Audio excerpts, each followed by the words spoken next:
Keanu Reeves walked out of his favorite cafe in downtown Los Angeles, ready to head home after a long day on set. The sun was setting, casting golden streaks across the quiet street. But something unexpected caught his eye. There, tucked under the windshield wiper of his car, was a crumpled, handwritten note.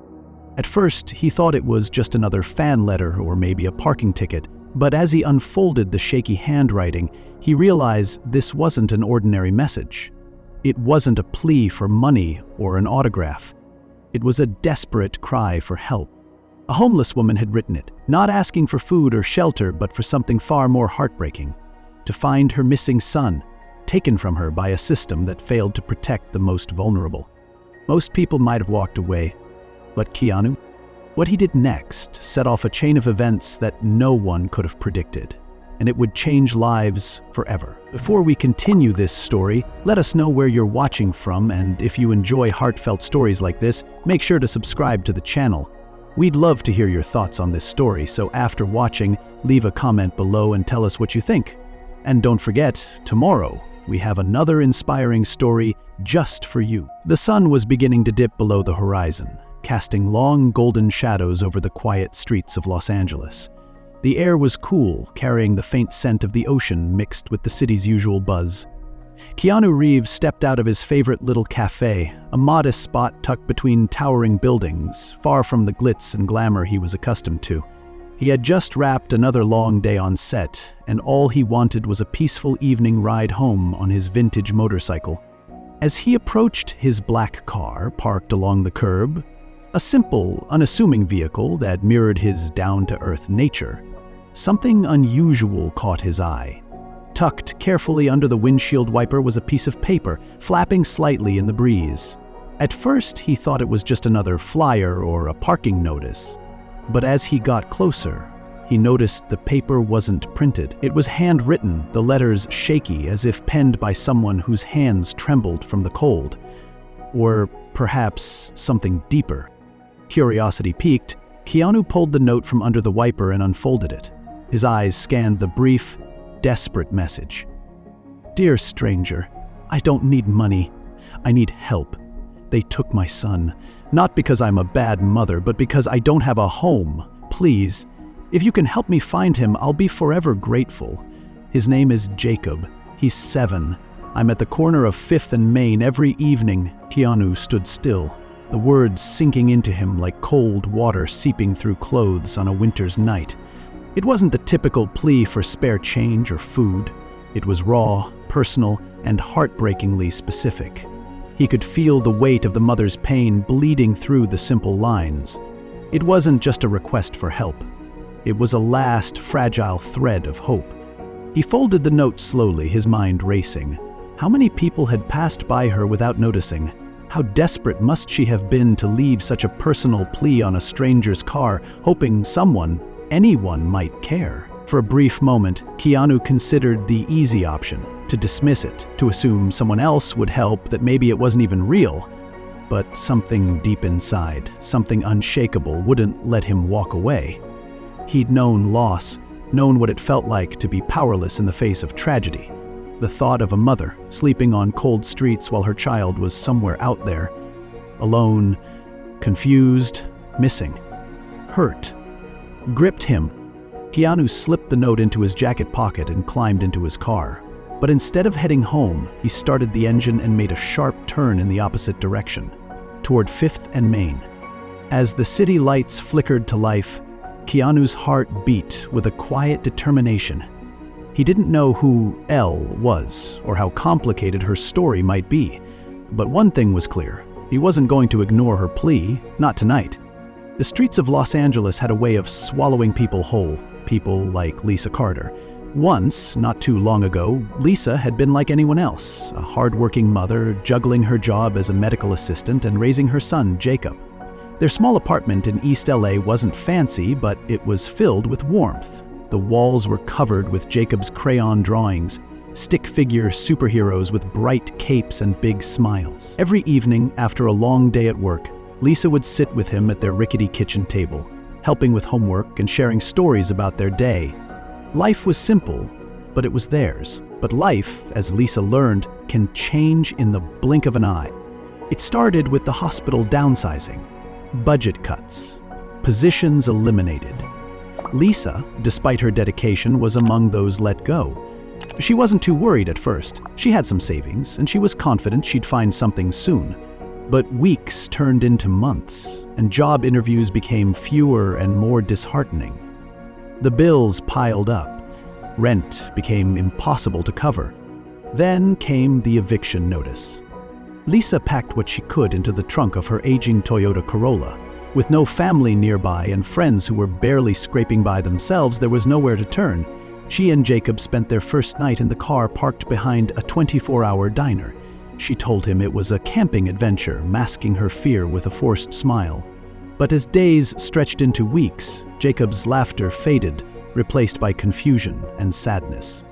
She tried everything, applying for aid, visiting shelters, begging for work, but bureaucracy moved slower than her desperation.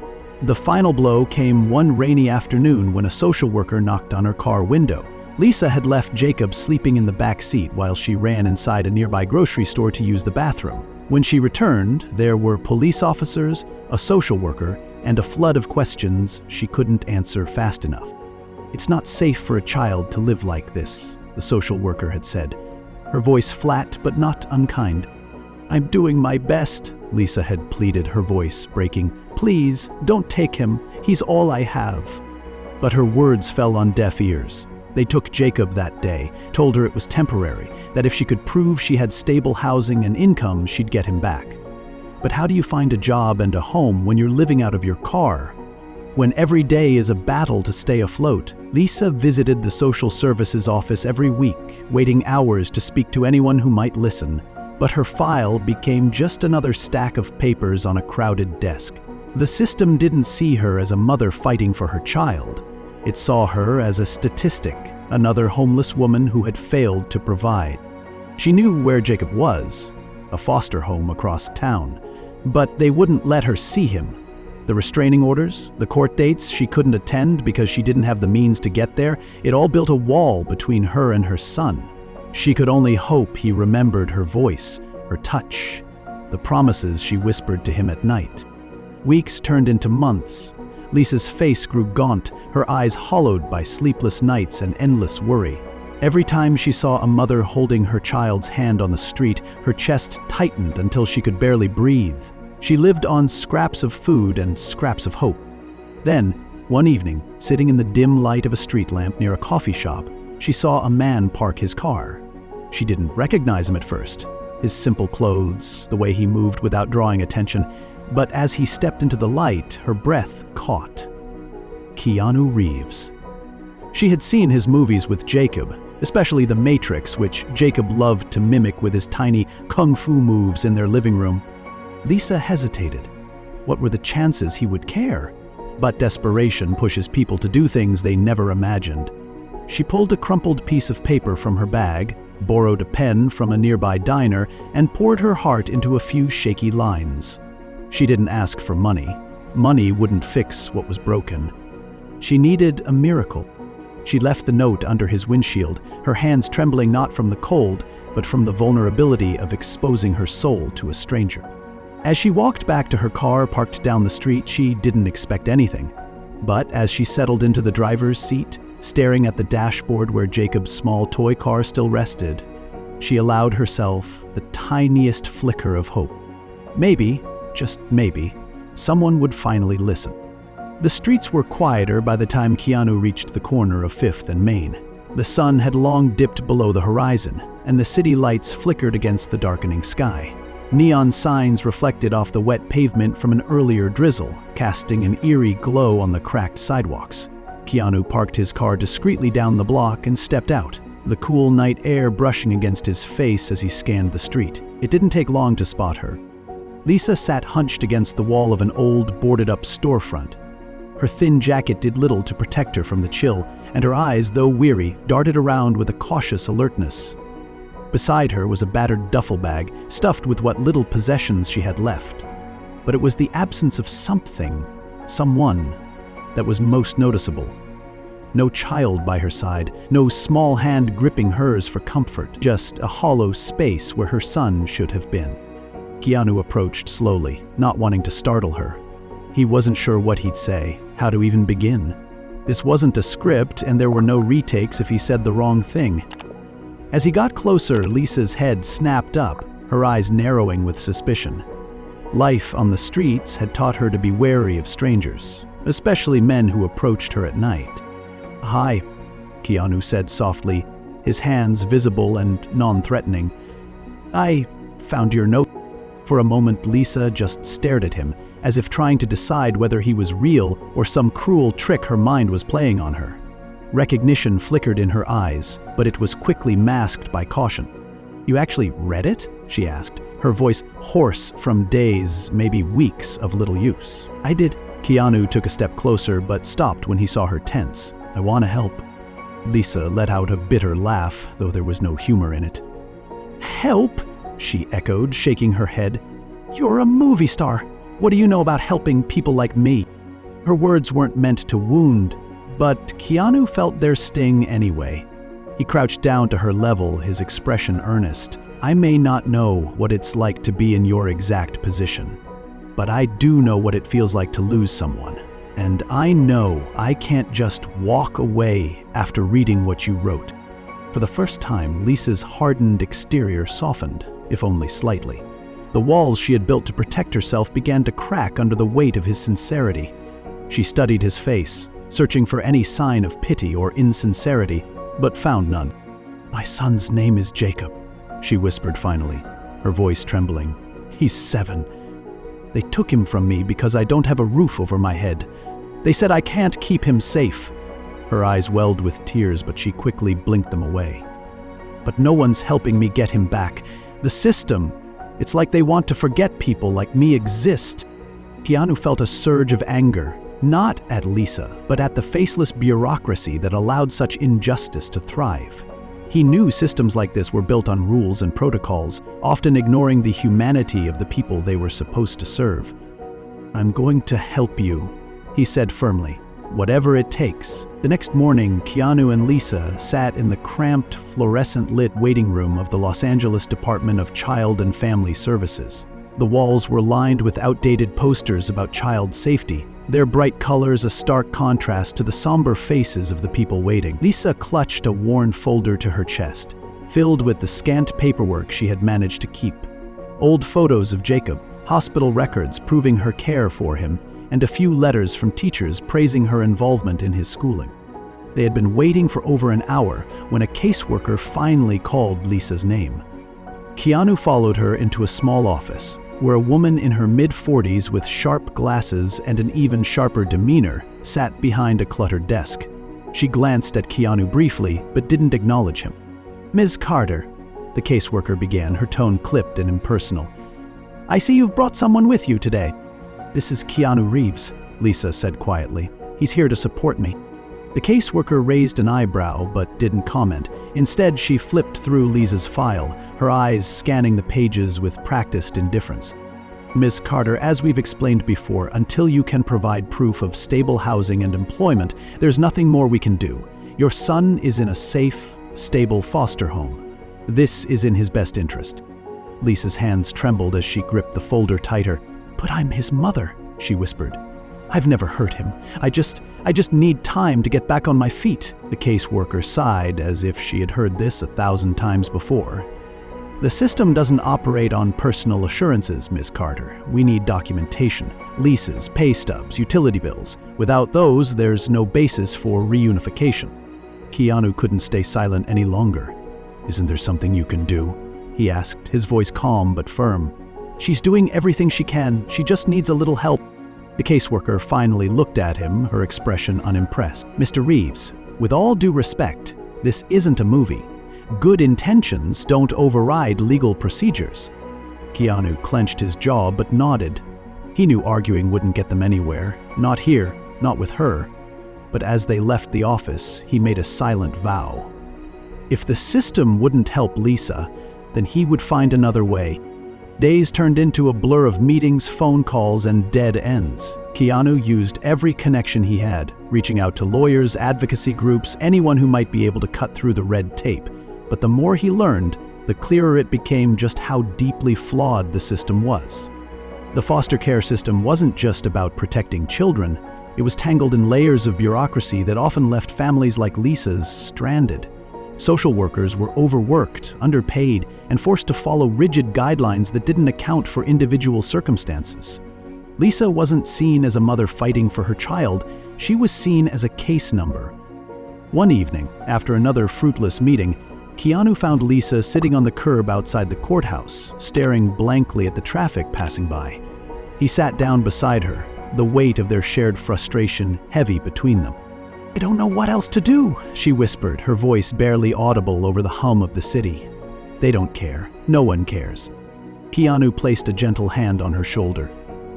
"I care," he said quietly, "and I'm not giving up." Lisa looked at him then, really looked at him, and for the first time in weeks, the faintest glimmer of hope returned to her eyes. But neither of them knew that the fight was far from over. The deeper they dug, the more they uncovered, and the truth behind why Jacob had been taken was darker than either of them could have imagined. The next morning, Keanu sat at his kitchen table, staring at the pile of documents spread before him. Legal jargon blurred together on the pages, but one thing was becoming painfully clear. Lisa's case wasn't just a matter of bureaucratic oversight. There was something more sinister at play. As Keanu sifted through court records and social service reports, he noticed inconsistencies, dates that didn't match, missing signatures, and statements from a man listed as John Carter, Lisa's ex-husband. The name hadn't come up in their conversations, and Keanu felt a knot tighten in his chest. He grabbed his phone and dialed Lisa's number. When she picked up, her voice was raw from exhaustion. "Keanu." "Lisa, I found something," he said, cutting to the point. "There's a man listed in the case files. It says he raised concerns about Jacob's safety." For a moment, there was only silence on the other end. Then Lisa's voice came through, trembling but filled with a bitterness that told Keanu everything he needed to know. "That's it," she whispered. "I should have known." Keanu waited, giving her space to explain. Lisa took a shaky breath and began. John Carter had been a chapter in Lisa's life she'd tried to forget. They met when she was young, full of dreams and naive enough to believe in fairy tales. At first, John had been charming, the kind of man who made promises of forever. But it didn't take long for his true colors to show. He was controlling, manipulative, and quick to anger. When Lisa got pregnant with Jacob, she thought things would change. They didn't. The abuse started subtly. Words meant to belittle her, isolate her from friends and family. Then it escalated. Bruises hidden under long sleeves, whispered apologies from John that meant nothing. When Jacob was 2, Lisa finally found the courage to leave, taking her son and disappearing into the safety of a women's shelter. She filed for divorce and full custody, and for years, John was out of their lives. But now it seemed he had found a new way to hurt her. "I never thought he'd stoop this low," Lisa whispered. "He must have found out I lost the apartment, and he used it against me." Keanu felt a surge of anger rise in his chest. This wasn't just a system failing Lisa. This was deliberate sabotage, and Keanu wasn't going to let it stand. Armed with this new information, Keanu contacted a high-profile lawyer he knew through industry connections, a woman named Maria Delgado, renowned for her work in family law and child advocacy. When Keanu explained the situation, Maria didn't hesitate. "I've seen cases like this before," she said over the phone.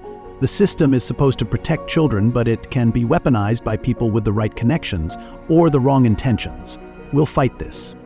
Maria filed a motion to reopen Lisa's case, citing new evidence of possible fraud and false testimony from John Carter. The process, however, was anything but swift. Court dates were scheduled weeks apart, and each delay felt like another weight on Lisa's shoulders. Meanwhile, Keanu's involvement began attracting media attention. Paparazzi snapped photos of him walking into the courthouse with Lisa, and soon headlines speculated about his mysterious involvement with a homeless woman. But Keanu didn't care about the tabloids. In fact, he saw an opportunity. One evening, Keanu sat down for an interview with a popular talk show host. But instead of promoting his latest film, he turned the spotlight onto Lisa's story. A voice lad said, "There are thousands of people like Lisa out there. he said, his voice steady, eyes reflecting both compassion and quiet fury. Good people who've fallen on hard times, who've lost everything and are fighting to get their lives back. But the system isn't built to help them, it's built to keep them down. We need to do better. The interview went viral overnight. Social media exploded with support for Lisa, and donations poured in to help cover her legal fees and living expenses. But, more importantly, the public pressure forced the court to expedite her case. The day of the hearing arrived. Lisa stood outside the courthouse, her heart pounding in her chest. Keanu was beside her, offering a quiet strength that kept her from collapsing under the weight of her anxiety. Inside, the courtroom buzzed with tension. John Carter was there, his smug expression a stark contrast to Lisa's anxious determination, but he wasn't prepared for what came next. Maria presented evidence that dismantled John's false claims, proof of his abusive past, discrepancies in his statements, and even a restraining order Lisa had filed years ago that mysteriously vanished from the original case files. Witnesses from Lisa's past life stepped forward, testifying to her dedication as a mother and the unjust circumstances of Jacob's removal. When John was called to testify, Maria's questions cut through his lies like a knife. His smugness began to crack under the pressure, and by the time the judge called a recess, it was clear his story was unraveling. Lisa sat in the courtroom hallway, her hands trembling in her lap. "What if it's not enough?" she whispered. "What if they still won't give him back?" Keanu knelt beside her, his eyes meeting hers with unwavering conviction. "It will be enough. You've done everything you could, and now it's time they see that." When the judge returned to the bench, the room fell silent. The air was thick with anticipation as he shuffled the papers in front of him, his expression unreadable. After reviewing the evidence and testimonies presented, the judge began, his voice firm. "It is clear that a grave injustice has been done. The court finds no reason to continue the separation of Jacob Carter from his mother. Effective immediately, full custody is restored to Ms. Lisa Carter." The words hung in the air for a moment before Lisa's knees buckled, tears streaming down her face. Keanu caught her before she fell, his arms wrapping around her in a protective embrace. The courtroom erupted in murmurs, but all Lisa could hear was the echo of the judge's words. She was getting her son back. That evening, as the sun dipped below the horizon, Lisa stood outside the foster home where Jacob had been staying. Her heart raced as the door opened, and there he was, her little boy, his eyes wide with confusion, and then recognition. "Mom," he whispered. Lisa fell to her knees, arms outstretched. "It's me, baby, I'm here." Jacob ran into her arms, his small body shaking with sobs that matched her own. She held him tightly, breathing in the familiar scent of his hair, feeling the warmth of his tiny frame pressed against her heart. Keanu stood a few steps away, watching the reunion with tears in his eyes. For all the battles they had fought, this was the moment that made it all worth it. But Keanu knew this wasn't the end. There were still countless others like Lisa, families torn apart by a system that was supposed to protect them. And as he watched Lisa and Jacob walk away hand in hand, he felt a new purpose ignite within him. This was just the beginning. The first few days after regaining custody of Jacob were a fragile mix of relief and fear. Lisa had her son back, but the tension of the last few months hadn't just disappeared. It clung to her like a shadow. Jacob, once a lively boy with a million questions about the world, was now quiet, reserved. He clung to Lisa, but his eyes held a cautious distance, as if afraid that this new life might slip away again. Keanu visited often, offering a calm, grounding presence, but even he couldn't ignore the unease simmering beneath the surface. Lisa had fought the system and won, but something still felt unfinished. That feeling solidified when Keanu received a phone call from one of his contacts in private security. "They'd been watching John Carter," Keanu said one evening, sitting across from Lisa in her small apartment. "Yesterday, he was seen meeting with a man known for, well, let's just say he's not the type you want around your family." They exchanged something, keys, and what looked like documents. Lisa's face paled, her grip tightened around Jacob's hand. "He's not done," she whispered, her voice trembling. "I knew it." Keanu nodded, his jaw clenched. "We need to act before he does. If we can't trust the system to protect you, we'll turn to something more powerful. public pressure. Lisa's eyes widened. "You mean, go public?" Keanu's voice softened, but his determination was clear. "We'll share your story with the media. The world needs to know what's happening, not just for you, but for every family going through this." Lisa hesitated. The idea of exposing her personal life to the world felt overwhelming, but the thought of losing Jacob again was unbearable. She nodded slowly. "Let's do it." The next day, Keanu arranged an interview with the Los Angeles Times. The journalist, a compassionate woman named Sarah, listened intently as Lisa recounted her story. How she lost her job, her home, and eventually her son, not because she was a bad mother, but because the system had failed her. She spoke of John, his abusive past, and the fear that still haunted her. Keanu sat beside her the entire time, offering quiet reassurance. When the interview was over, Sarah promised to tell the story with the care and urgency it deserved. 2 days later, the headline hit the front page. Hollywood star helps homeless mother reunite with son, but the danger isn't over. The article spread like wildfires. Social media erupted with support. Hashtags like Justice for Lisa and Protect Jacob trended nationwide. Donations poured in from people moved by Lisa's story. But more importantly, the public attention made it harder for John to act without consequences. But the attention came with risks. 2 nights after the story broke, Lisa was jolted awake by the sound of glass shattering. Her heart raced as she leapt out of bed and rushed to Jacob's room. He was still asleep, his small body curled under the covers. Lisa gently shook him awake, whispering, "Stay quiet, baby." She pulled him close, her heart pounding in her chest. In the living room, Keanu was already on high alert. He had anticipated something like this might happen, but he hadn't expected it so soon. He motioned for Lisa to stay in the bedroom with Jacob as he crept toward the front door. Then came the knock, loud, deliberate. Keanu peered through the peephole. John stood outside, his face twisted in rage. Beside him was the man from the surveillance photos, his snake tattoo barely visible under the dim hallway light. Before Keanu could react, the door splintered open with a deafening crash. John stormed in, his eyes wild, his voice a venomous snarl. "You think you can take him from me?" he spat, glaring at Lisa. "You think some actor can protect you?" But before John could take another step, Keanu moved. Years of martial arts training kicked in. Keanu intercepted John mid-stride, twisting his arm behind his back in one fluid motion. John howled in pain, struggling against Keanu's grip, but Keanu held firm, his face a mask of calm determination. The other man lunged toward Lisa, but she was ready. Fueled by fear and fury, she swung the baseball bat she had grabbed from under her bed, striking him hard in the ribs. He stumbled back, cursing, but before he could recover, the wail of sirens filled the air. Within moments, the apartment was flooded with flashing red and blue lights. Police officers stormed in, guns drawn, shouting orders. Keanu released John, who was quickly wrestled to the ground and cuffed. The other man was dragged out, still clutching his side and hurling curses. Lisa collapsed onto the floor, clutching Jacob tightly as tears streamed down her face. "It's over," she whispered, rocking him gently. "You're safe now. You're safe." Keanu stood nearby, his chest heaving from the adrenaline, but his eyes were soft as he watched Lisa and Jacob. For the first time in months, he allowed himself to believe that maybe, just maybe, they had finally found peace.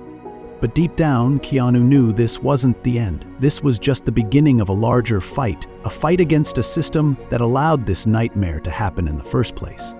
The days following John's arrest were a whirlwind. The media exploded with the story of Lisa's bravery and Keanu's involvement. But behind the headlines, the emotional weight of the ordeal still hung heavy. Lisa couldn't shake the fear that lingered in the back of her mind. Even with John behind bars, the trauma of nearly losing Jacob twice was something that wouldn't fade overnight. But Keanu had other plans. He knew that Lisa's story was just one of many, and he wasn't going to let it be forgotten. A week later, Keanu arranged a press conference, this time not to talk about Lisa's personal struggle, but to shine a light on the system that had failed her and countless others. Standing on the steps of the courthouse, he addressed the crowd of reporters, his voice steady, his message clear.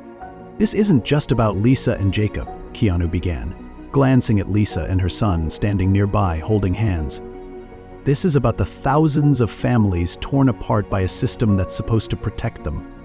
It's about the parents who lose their children, not because they're unfit, but because they've fallen on hard times. We can't stand by and let this continue. The crowd erupted in applause. The media latched on to Keanu's words, and soon, the story wasn't just about one mother's fight. It became a movement. Inspired by Lisa's courage and the overwhelming public support, Keanu took things a step further. He launched a foundation aimed at providing legal aid and resources for families like Lisa's, parents struggling with homelessness, poverty, and the unjust hurdles of the child welfare system. Lisa became the face of the movement, using her story to inspire others. She spoke at events, sharing her experiences with a quiet strength that resonated with everyone who heard her. Each time she stood before a crowd, Jacob was right by her side, his hand in hers, a symbol of hope and resilience. But Lisa's journey wasn't just about public appearances. She worked tirelessly to rebuild her life, finding stable housing, securing a new job, and slowly helping Jacob heal from the trauma they'd both endured. The road wasn't easy, but with Keanu's support and the foundation behind her, she felt something she hadn't felt in a long time: secure. Months passed, and the foundation's impact grew. Families were reunited, and stories of hope began to replace stories of loss.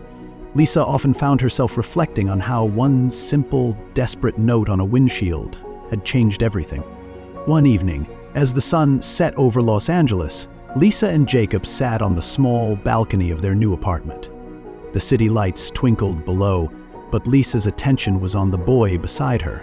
Jacob was drawing a simple picture of their little family. Him, his mom, and Keanu, all smiling under a bright sun. "Do you think we'll ever see him again?" Jacob asked, his voice soft but hopeful. Lisa smiled, brushing a strand of hair from his forehead. "I think we will," she said, "and when we do, we'll thank him for everything." But deep down, Lisa knew Keanu would never need thanks. He didn't help for recognition or gratitude. He helped because he couldn't ignore someone in need. Because sometimes, even in the darkest moments, a stranger's kindness can be the spark that lights the way home. Months had passed since that terrifying night when John had broken into Lisa's apartment. His trial had been swift thanks to the overwhelming evidence gathered against him, both for his abusive past and his recent crimes. The judge sentenced him to a lengthy prison term, ensuring he'd no longer be a threat to Lisa or Jacob. But even with John out of the picture, healing wasn't instantaneous. Lisa and Jacob were free, but the emotional scars lingered. Lisa often woke in the middle of the night, checking on Jacob just to reassure herself that he was still safe, still there. Jacob, too, had his struggles. Nightmares, moments of sudden fear when they were in crowded places, afraid he might be taken again. But with time and the unwavering support from Keanu and the community around them, things began to shift. Keanu's foundation, launched in the aftermath of Lisa's ordeal, became a beacon of hope for countless families. It offered legal aid, housing assistance, and counseling for parents fighting to regain custody of their children. Lisa, once the desperate mother scribbling a note on a stranger's windshield, was now an advocate. She spoke at events, sharing her story with a quiet strength, her voice carrying the weight of experience and the light of hope. Through these talks, Lisa met other parents who had faced similar struggles. They weren't statistics or failures. They were people who had fallen through the cracks of a system that was supposed to protect them. Together, they formed a community of resilience and support, each story adding fuel to the growing movement Keanu had started. Jacob, too, began to thrive. With therapy and a stable, loving home, the bright, curious boy Lisa remembered slowly returned. He even found a new passion: drawing. His sketches often featured superheroes, but not the ones from comic books. His heroes were real: his mom and Keanu. One evening, Lisa sat on the balcony of their new apartment, watching Jacob as he worked on a new drawing. The city lights twinkled in the distance, but her focus was on the boy beside her. His face, once shadowed by fear, now glowed with happiness. "Mom," Jacob said, holding up his drawing, "do you think we'll see Keanu again?" Lisa smiled, her heart swelling with gratitude. "I think we will," she replied softly. "But even if we don't, he'll always be with us. He changed our lives." Jacob nodded thoughtfully, then returned to his sketch, adding the finishing touch. A bright sun shining over the little family he had drawn, him, his mom, and Keanu. Lisa leaned back, feeling the weight of the past months finally lift. Their journey had been long and painful, but they had come through stronger together, and while Keanu had played a huge role in their story, Lisa knew it was her own strength, and Jacob's, that had carried them through. Keanu, meanwhile, continued his work quietly, away from the spotlight. Helping Lisa had been just the beginning. He knew there were countless others who needed support, and he was determined to make a difference, one family at a time. But every now and then, when he rode through the streets of Los Angeles, he'd pass by a familiar corner on 5th and Main, and he'd smile, remembering how one small note had changed not just one life, but many. Because sometimes the smallest act of kindness can create the biggest ripple. Years passed, but the story of Lisa and Jacob remained etched in the hearts of many. Their journey from despair to hope became a symbol of resilience, a testament to the power of compassion and the courage to fight against injustice. Lisa continued her work with Keanu's foundation, becoming a leading voice for families torn apart by systemic failures. Her once trembling voice now carried strength and conviction, inspiring others to share their stories and seek justice. Jacob grew into a confident young boy, his passion for drawing turning into a talent that captured the hearts of many. His favorite subjects remained the same: his mother, the hero who never gave up on him, and Keanu, the man who had stepped in when they needed him most. As for Keanu, he never sought recognition for his actions. For him, helping Lisa wasn't about headlines or praise. It was about doing what was right. But every so often, he'd receive a letter from Jacob, filled with colorful drawings and heartfelt thanks. Those letters, simple yet profound, reminded him of the impact one person could make. Because sometimes, all it takes is a single act of kindness to change the course of someone's life, and in the process, change your own.